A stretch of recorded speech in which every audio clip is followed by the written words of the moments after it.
বাণিজ্যিক প্রয়োজনে ইউরোপীয় বণিকরা প্রাচীনকাল থেকে ভারতবর্ষ ও চীনে যাতায়াত করত। কিন্তু ইসলামের আবির্ভাবের বেশ কিছু সময় পর ইউরোপ থেকে ভারতবর্ষে যাওয়ার সকল জলপথ মুসলমানদের অধিকারে চলে আসে। আর এতে মারাত্মক সমস্যার সম্মুখীন হয় ইউরোপীয় বণিক সম্প্রদায় এবং বণিকদের উপর নির্ভরশীল পুরো ইউরোপীয় জনগোষ্ঠী। কেপ অফ গুড হোপ তথা আফ্রিকার উপকূল ঘুরে আসার পথটা আবিষ্কার হওয়ার আগ পর্যন্ত ইউরোপ থেকে এশিয়া গমনের একটা মাত্র রুট ছিল।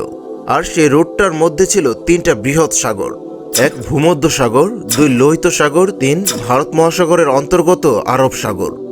মধ্যযুগের পুরোটা সময় তিন সাগর এবং তার পার্শ্ববর্তী গুরুত্বপূর্ণ সব শহর ও বন্দরের চাবিকাঠি ছিল মুসলিম শাসকদের হাতে, যেমন ভূমধ্য সাগরের পার্শ্ববর্তী সাইপ্রাস ও আলেকজান্দ্রিয়া বৈরুত বন্দর, লোহিত সাগরের পার্শ্ববর্তী সোয়াকিন আকাবা ও মোগাদিসু বন্দর, আরব সাগরের পার্শ্ববর্তী অ্যাডেন মাস্কট সহ সমস্ত বন্দর ও নৌপথ মুসলিম শাসকদের নিয়ন্ত্রণে ছিল পুরো মধ্যযুগকালীন। এ সময় একটি পিঁপড়েও এই পথ পাড়ি দিতে পারত না মুসলিম শাসকদের অনুমতি ছাড়া। ওসমানীয় শাসনের আগে এই পুরো জলপথ মুসলিম শাসকদের হাতে থাকলেও একটি শক্তিশালী কেন্দ্রীয় সরকারের অনুপস্থিতিতে এবং বিভিন্ন মুসলিম সালতানাতের দুর্বলতার সুযোগ নিয়ে কোনো মতে সাগরপথে বাণিজ্য করতে পারত ইউরোপীয়রা। কিন্তু ত্রয়োদশ শতাব্দীর শেষ বছরে জন্ম নেয়া ওসমানীয় সাম্রাজ্যের উত্থান ইউরোপীয়দের ভারত অভিমুখী বাণিজ্যকে একটা সময় পর হুমকির মুখে ফেলে দেয়। 1400 সালের মধ্যেই মোটামুটি ভূমধ্য সাগর ও লোহিত সাগরের নিয়ন্ত্রণ নিয়ে নেয় শক্তিশালী ওসমানীয় নৌবাহিনী। শক্তিশালী ওসমানীয় নৌবাহিনীর দাপটের কারণে ইউরোপীয় দেশগুলো ক্রমশই ভূমধ্য সাগর, লোহিত সাগর, আরব সাগর রুট দিয়ে ভারতবর্ষে গমনে নানা রকম বাধা বিপত্তির সম্মুখীন হতে হয়। ইউরোপ হতে ভারতবর্ষে যাওয়ার পথে কম বেশি 20টি বন্দরে নোঙর ফেলতে হতো ইউরোপীয় বণিকদের নৌযানগুলিকে। আর প্রতিটা বন্দরেই মুসলিম প্রশাসকদের বাণিজ্যিক নিয়মে উচ্চ হারে শুল্ক দিতে হতো ইউরোপীয় বণিকদের। এছাড়াও মিশরের বুকে 1520 সাল অবধি বজায় ছিল মামলুক সালতানাত।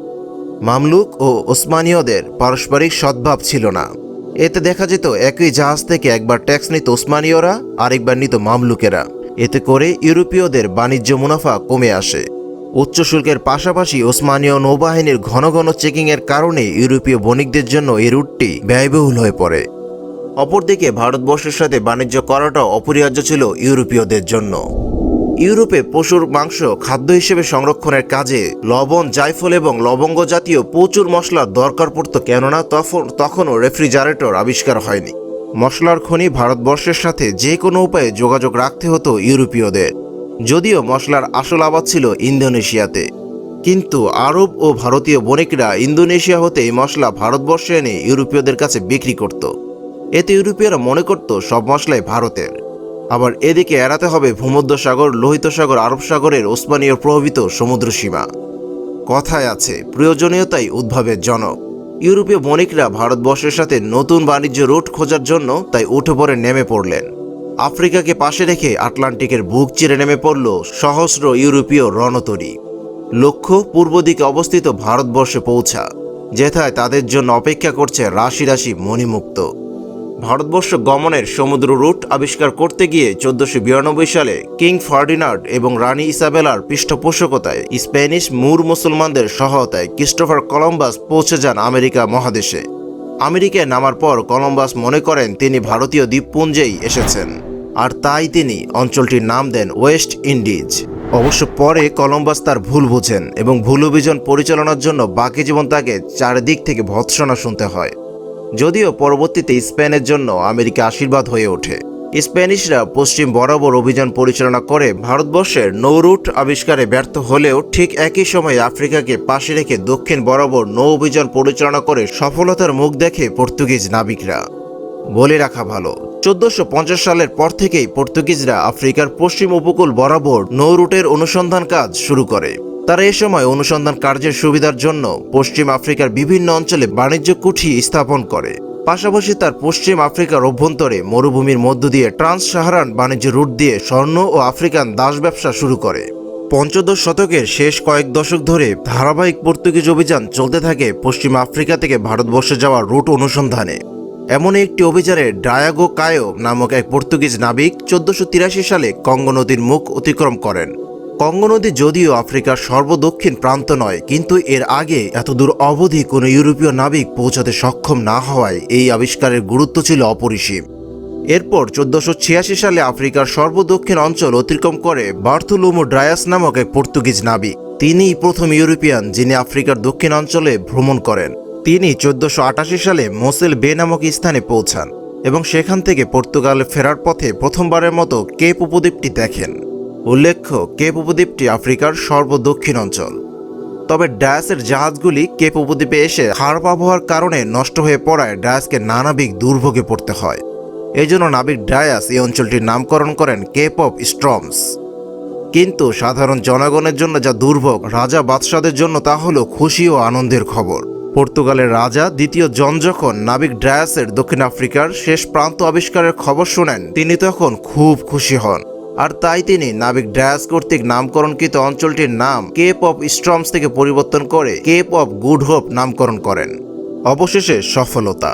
1497 সালের শেষ দিকে পর্তুগালের নাবিক ভাস্কো দা গামা পূর্ববর্তী অভিযানকারী নাবিক ডায়াস প্রদত্ত সামুদ্রিক চার্ট ব্যবহার করে কেপ অফ গুড হোপের আশপাশ বরাবর সমুদ্র যাত্রা করেন। তিনি আফ্রিকার পূর্ব উপকূল বরাবর বেশ কয়েকটি স্থানে থামলেন। আফ্রিকার দক্ষিণাঞ্চলীয় মালিন্দির বন্দরে তিনি একজন অভিজ্ঞ আরব নৌচালক ইবনে মাজিদকে পেয়ে যান। আর এই ইবনে মাজিদই ভাস্কো দা গামাকে দেখিয়ে এবং পৌঁছিয়ে দেন ভারতবর্ষে যাওয়ার নৌরুট।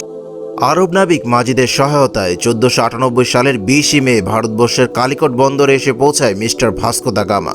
পর্তুগালের রাজধানী লিসবন থেকে দক্ষিণ আফ্রিকার কেপ অফ গুড হোপ হয়ে ভারতবর্ষের কালিকট বন্দরের এই যাত্রাপথে ভাস্কো দা গামার সময় লাগে 309 দিন। অবশ্য কারো কারো মতে ভাস্কো দা গামার সাথে আরও কিছু পর্তুগিজ গোয়েন্দা এই রুটটি আবিষ্কার করে, কিন্তু তাদের পরিচয় সঙ্গত কারণে পর্তুগিজরা গোপন রাখে। সেই যে ভাস্কো দা গামার সাহায্যে 1498 সালে পর্তুগিজরা তাদের উপনিবেশ স্থাপন শুরু করে প্রাচ্যের মধ্যে, তার ব্যাপ্তি ছিল প্রায় 500 বছর। 1999 সালে ম্যাকাও নামক চীনা অঞ্চলটি পর্তুগিজ কলোনি থেকে মুক্ত হওয়ার মাধ্যমে প্রাচ্যের বুকে পরিসমাপ্তি ঘটে পর্তুগিজ কলোনিজমের। 15শো শতাব্দী শেষ হতে না হতেই ইউরোপের গরিব একটা রাষ্ট্র থেকে দ্রুত সমৃদ্ধশালী একটি সাম্রাজ্যে পরিণত হয় পর্তুগাল। কারণ ভাস্কো দা গামার নতুন রুট আবিষ্কার করার পর এশিয়া এবং ইউরোপ থেকে সকল বাণিজ্য তখন পর্তুগিজদের হাতে চলে আসে।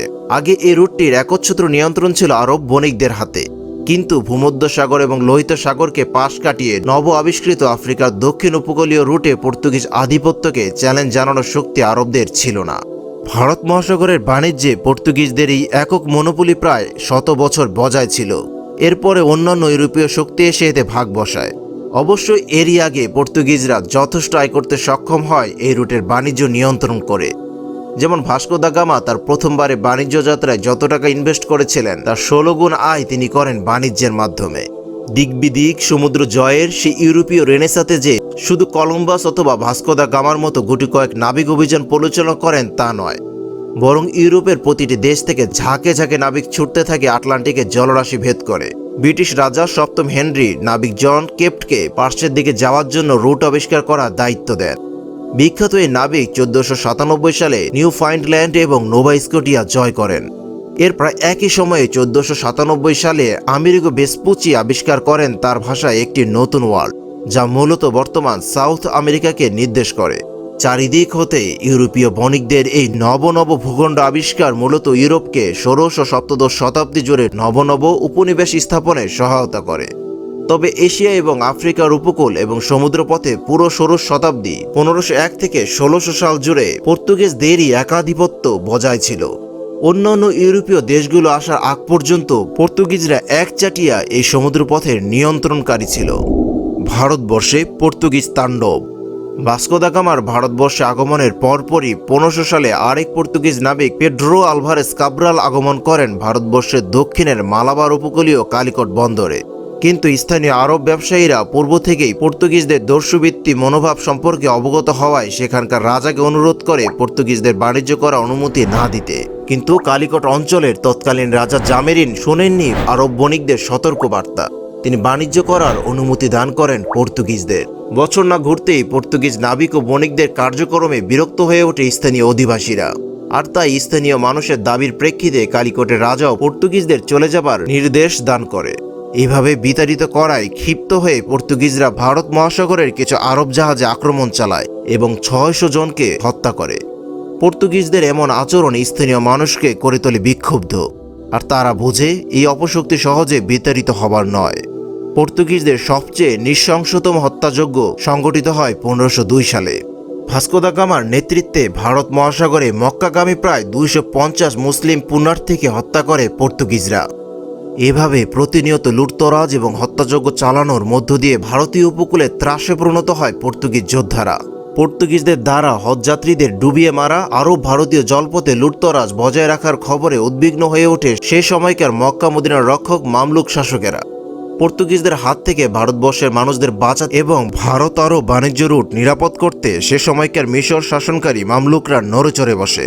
তারা 1507 সালে সুদূর মিশর থেকে নৌবাহিনী পাঠায় ভারতবর্ষের উপকূলীয় অঞ্চল গুজরাটের সুলতানকে সাহায্য করতে। মিশরীয় বাহিনীর সহায়তায় পর্তুগিজদের কালিকট বন্দর এবং গুজরাট উপকূল থেকে হটানো সম্ভব হয়। তবে ভারতবর্ষের কোচিন অঞ্চলে পর্তুগিজদের ঘাঁটি দখল করা সম্ভব হয়নি মিশরীয়দের দ্বারা। কিন্তু ধূর্ত পর্তুগিজরা কৌশলে মিশরীয় বাহিনীর সাথে গুজরাটের সুলতানের বিরোধ বাঁধিয়ে দেয়। ফলশ্রুতিতে মিশরীয় বহর পুরোপুরি পর্তুগিজদের দমন না করে মিশর ফেরত যায়। এরপরই পর্তুগিজরা ভারতীয় উপকূলীয় বেশ কিছু অঞ্চলে নিজেদের স্থায়ী ঘাঁটি গাড়তে সক্ষম হয়। 1510 সালের মধ্যে ভারতবর্ষের গোয়া এবং ইন্দোচীনের মালাক্কা সম্পূর্ণভাবে পর্তুগিজ দখলমুক্ত হয়। গোয়া মসজিদ সমূহ জ্বালিয়ে এবং স্থানীয় মুসলমানদের হত্যা করে আরবের বুকে ক্রুসেডার হারের প্রতিশোধ নেয় পর্তুগিজরা। সূচনা করে নতুন ইতিহাস, যে ইতিহাস সমৃদ্ধ ভারতবর্ষের ভঙ্গুর হওয়ার ইতিহাস, যে ইতিহাস লুটপাট আর দস্যুতাকারী ইউরোপীয়দের সভ্য হওয়ার ইতিহাস। মূলত ভারতবর্ষের নৌরুট আবিষ্কার করতে গিয়ে পর্তুগিজরা অভিযান শুরু করলেও মাঝপথে তারা পেয়ে যায় আফ্রিকার বিস্তীর্ণ ভূমি। আর তাই পর্তুগিজদের চোখ ভারতবর্ষ ও ভারত মহাসাগরে আধিপত্যের পাশাপাশি গিয়ে পড়ে আফ্রিকার দেশগুলোর উপর। 16 শতাব্দীর মধ্যেই আফ্রিকার উপকূলীয় কয়েকটি অঞ্চল নিজেদের করায়ত্ত করে নেয় পর্তুগিজরা। আমাদের দ্বিতীয় পর্ব থাকবে ভারত আগমনের পথে আফ্রিকার বুকে স্থাপনকারী পর্তুগিজ কলোনি নিয়ে।